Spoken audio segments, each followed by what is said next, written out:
Será una narración verdadera o falsa, dependiendo de si hay individuos que satisfacen la descripción que se da, o sea, cosas que pueden ocupar el lugar de X en esas descripciones. En los años previos a la Primera Guerra Mundial, Russell publicó varios libros como Los problemas de la filosofía y Nuestro conocimiento del mundo exterior. En estas obras fundó la corriente filosófica llamada empirismo lógico.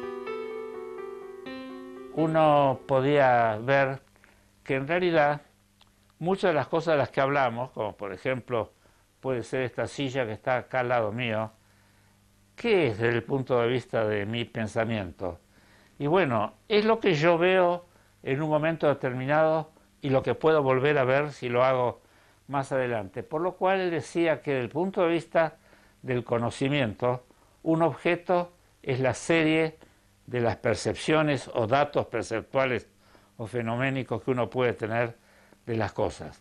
Esas series tienen estructura lógica, tanto en la descripción de cómo son las percepciones con la cual la serie está formada, como también de las propiedades de semejanza o continuidad que pueden tener las partes de ese tipo de serie. Entonces, el análisis de Russell a lo que apunto es esta mesa o esta silla es una construcción lógica a partir de lo que él llama datos sensoriales, yo qué sé, las manchas que uno tiene en el campo visual cuando trata de describir fenomenológicamente lo que percibe.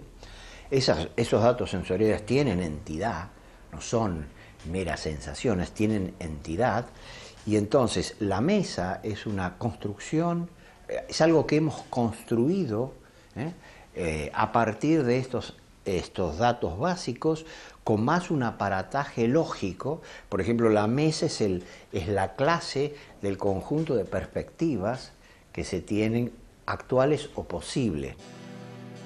La posición pacifista de Russell durante la Primera Guerra Mundial lo llevó a prisión.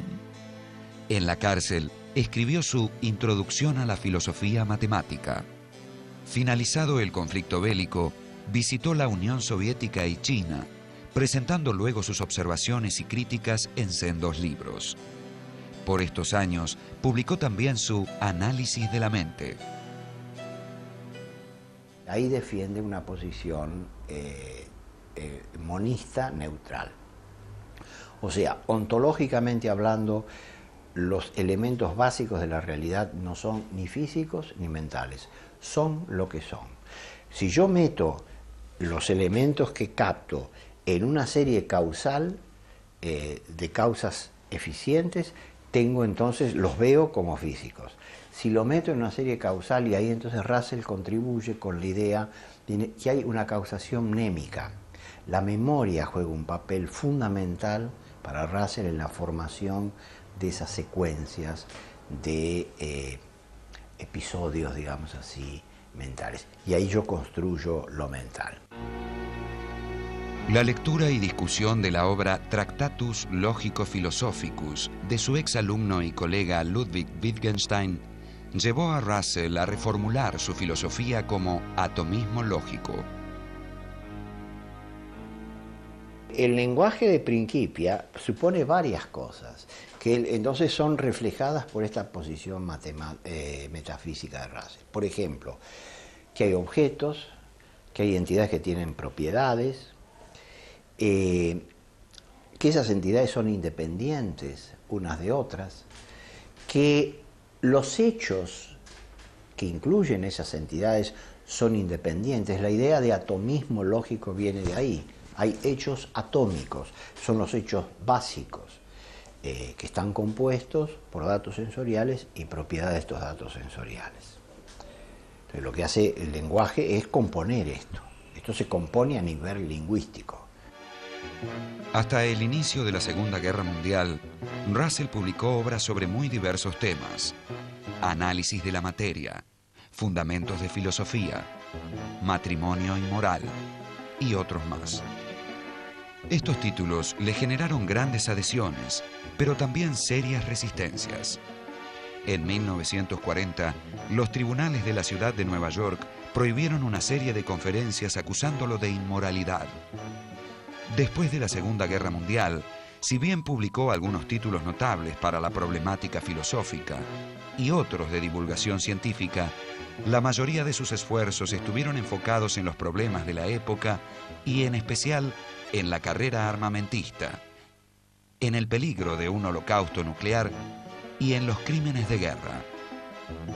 Convocó a intelectuales de todo el mundo para constituir lo que se llamó Tribunal Russell, que condenó los crímenes de las fuerzas militares estadounidenses contra la población civil en Vietnam.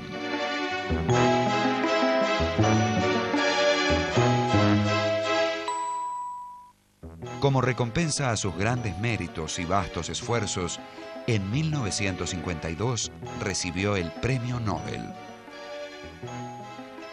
En 1952 ganó el Premio Nobel de Literatura, que en realidad pienso yo que se lo dieron porque escribía muy bien, y sus libros filosóficos no son esos libros de dificultad de lectura terrible que uno puede encontrar, por ejemplo, en filósofos como Hegel. Él escribe más sencillo, es realmente un hombre de comunicación muy accesible para la gente. Por un lado, las contribuciones en el ámbito de la lógica, los fundamentos de la matemática. Por otro lado, los aportes de Russell en filosofía, yo diría teórica, o sea, básicamente en teoría del conocimiento y metafísica.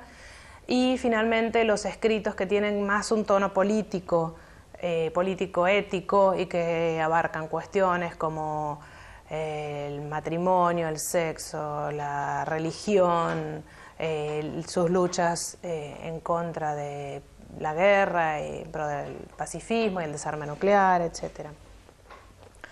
Él en la introducción a su autobiografía dice que hubo tres grandes ideas que fueron el motor de su vida, que son el amor, el conocimiento y la piedad.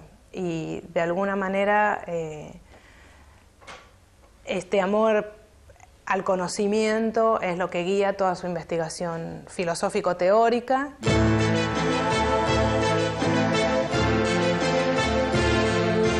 Bertrand Russell falleció en 1970 a consecuencia de una gripe. Su figura está aún hoy en la base de lo que se llama filosofía analítica. Más que una corriente propiamente dicha, un modo de hacer filosofía que insiste en la búsqueda de la claridad, en el énfasis del aspecto analítico al tratar ciertos problemas filosóficos y en la firme voluntad de no ceder a la inconsistencia lógica.